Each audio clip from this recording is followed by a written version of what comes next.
What is guys, Tyler once again, and I'm coming at you guys with another content of Cookie Run Kingdom. Somebody special has made a comeback into the arena, especially after the addition of Sherbet Cookie, alright? And here's the reason why. So you guys know that Sherbet Cookie has a special unique ability inside of his skill, which is going to allow him to get an extra HP shield.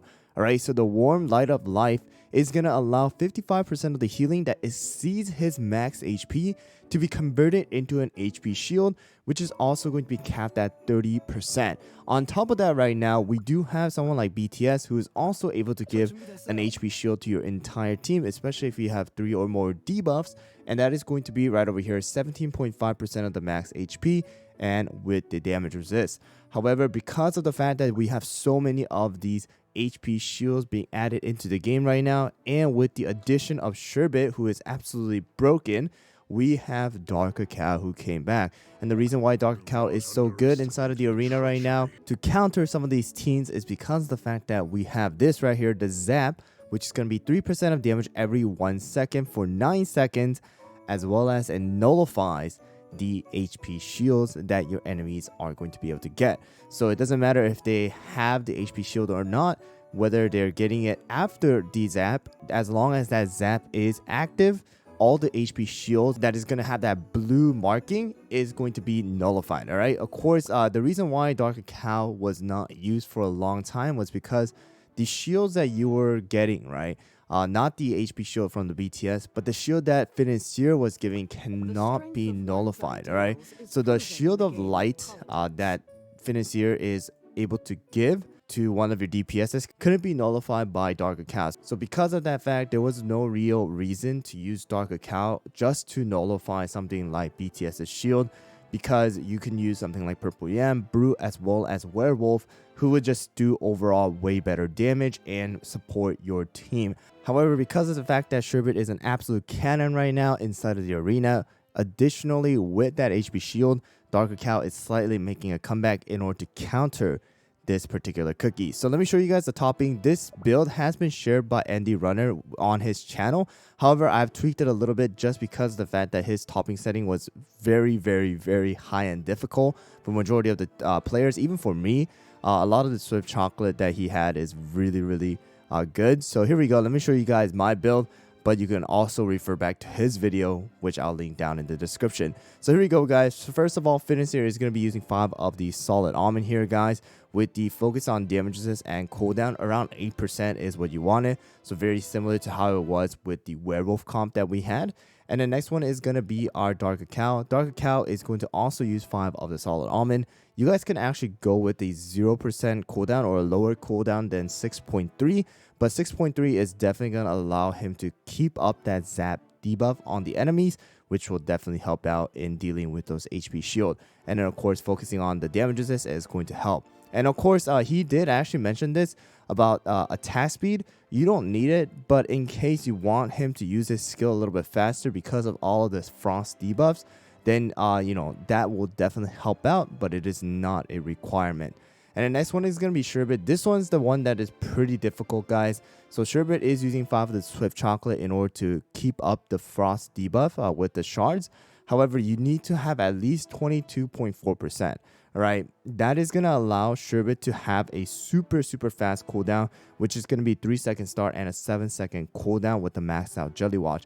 However, if you guys cannot do this, then I at least recommend you guys just go with the 5 of the Swift chocolate and, you know, focus on the damage resist. And that is pretty much what you want to do. All right. So the reason why we're doing this is in order to, of course, keep up that shard, but also allowing Sherbet to come back with the feather revive and you know, cast his spell one more time. And the next one is going to be you know, our Frost Queen here. Frost Queen is using 5 of the solid almond. The build that Andy Runner shared actually uses 5 of the Swift chocolate, but I just don't have enough damage resist and cooldown to match his stats, so I went with the 5 solid almond. She still gets the shield from Financier, however this still allows her to stay alive a little bit longer, and also it guarantees that Sherbet is pretty much going to be the one taking the feather revive. All right, and then around 8% cooldown if you guys can. I would definitely recommend you guys to do so, but it is not you know, a huge requirement. At least focusing on the damage resist, allowing her to stay alive till the very end to deal the extra damage. All right, and the next one is going to be TS, of course, with 24.1% cooldown at least, and then substat, attack, crit, and attack speed will definitely help. So once again, the treasures are going to be the feather as well as the scroll and the jelly watch. So here we go, guys. Let me show you guys this team in action.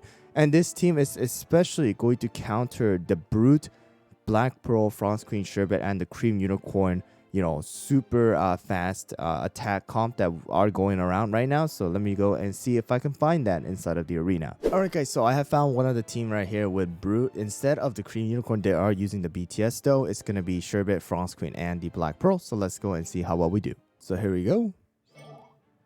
And you can see right here, Sherbet is going to quickly be able to cast his spell before, you know, he dies or anything like that, or even before the stun. And right there, he did get to survive, but he should be the one to die off right over here and then come back alive. Use his skill one more time. Finish there, should be able to shield our Frost Queen here. And the shards are going out again. And boom, there you guys go. So pretty much a very, very, very good counter to that particular team right there. Even if it was a Cream Unicorn, we definitely have the advantage here because of the fact that Sherbet is going to get focused here by our team here, especially with Dark Cacao being able to get rid of his HP shield. Alright guys, another one here, except this time around it is going to be the Cream Unicorn. Alright, so here we go. Here we go. So Brute, before Brute is able to cast his stun, we're able to, you know, use our Sherbet skill. Sherbet did die, no problem. Feather comes back. And we're able to deal a ton of damage there, guys. And Sherbet is able to cast one more time. And we should be able to get rid of all of the DPSs there. And boom. All they have is Brute and Cream Unicorn alive. Alright, so there you go. And then all we need to do is a finish up. So definitely a super counter to that team right there. And once again, Sherbet, even though with the full slip chocolate, we're just able to counter and just shoot out all the shards on these guys right here, the main DPS. And leave just Brute and Cream Unicorn to die slowly. Alright guys, here we go. Once again, we do have a Financier and a Black Pearl this time around. A fully maxed out Ascension here, kind of crazy. But they do have the Feather here. Let's see how well we do against a single team comp. So they do have the Financier, Frost Queen, Sherbet, and the Black Pearl on the enemy team here. They do have the Feather this time around, so no Brute and no you know, Enchanted Robe here. So let's see how well we do against this team here in particular. Sherbet did die right there a little bit early, but not a problem. Our Feather is still there. Alright, so right here, Sherbet is able to come back and, you know, focus the fire on the enemies right there again. Hopefully, he is able to use his skill one more time. Yep, he is definitely able to use his skill one more time before he dies. And there we go. That is going to be our victory. Alright. So we should be able to shield Frost Queen here. And then once Black Pearl comes out again, Frost Queen should be able to freeze. And we should be able to finish it off here. There you guys go. Alright, so definitely against a single tank, single healer comp, especially if there's no herb, this team definitely works really, really well. Even though they did have a fully ascended Black Pearl and a Frost Queen on the enemy team, we still were able to take the victory. So definitely a very strong team against a single tank, single healer comps. So here's another one here, guys. Let's go. And here we go. Brute once again, and they do have the BTS, but not a problem because we do have Dark Cacao to get rid of the HP shield that BTS may give to the enemies. So here we go. And we also have our BTS coming back alive, Sherbet, and using his shards again. And we should be able to go and use shard one more time here. And boom, all the DPSs are pretty much gone. BTS able to shield. And we should be able to get rid of HP shield. Boom, gone. Alright, so definitely, like I said, continuing to say it, guys, but a super, super good counter here. And a very, very well-built team. I actually versed this team in the beginning, especially when Sherbet first came out against a Dark Cacao. And I was like, dude, there's a Dark Cacao in the team? And then I lost to it. So, you know, I definitely know that it is a strong team. Alright guys, so although it is a super strong team, there still is a counter to it. Especially if it is a single tank double healer comp, especially with an herb. Then it is going to get counter here. I don't know if this one's going to be an herb, but let's battle it and see if it is an herb. So it is not an herb. It's actually a Captain Caviar here with Frost Queen. So that is going to be another super deadly combo here because of the amount of burst damage that Captain Caviar is able to do to our cookies. And you were able to see right there that Sherbet kind of pretty much got blasted in the beginning and took the feather, you know, a revive. But I think we should still be able to cast skill one more time here and get our shield up. And boom. Double torpedo here by Captain Caviar, but not a problem. We have our shield, and boom, there you guys go. So against a single tank, single healer, once again, super strong right there. So it is kind of hard to tell, but once you if you guys do see the DPS in the back, then you guys can definitely use this team.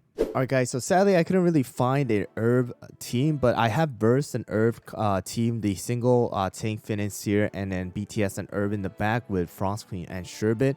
That team definitely is a counter to this team because of the fact that herb is able to purify all of the debuffs that we put on them, especially the Zap, Frost, and all of that stuff. So make sure, if you guys can tell that they have a double healer in the back, probably not a good team for you guys to go up against. But if you guys are for sure able to tell that it is going to be a triple DPS where like Black Pearl is being shown, then you guys can definitely use this team to go and counter those teams. But there you guys go, a super good comp here, especially a good counter comp. It is not a absolute requirement for you guys to build. If you guys have the ability to, it will definitely counter those brute teams that you guys have been seeing inside of the arena. But once again guys, thanks for watching. Hope you guys found the video helpful, and I'll see you guys all on the next one.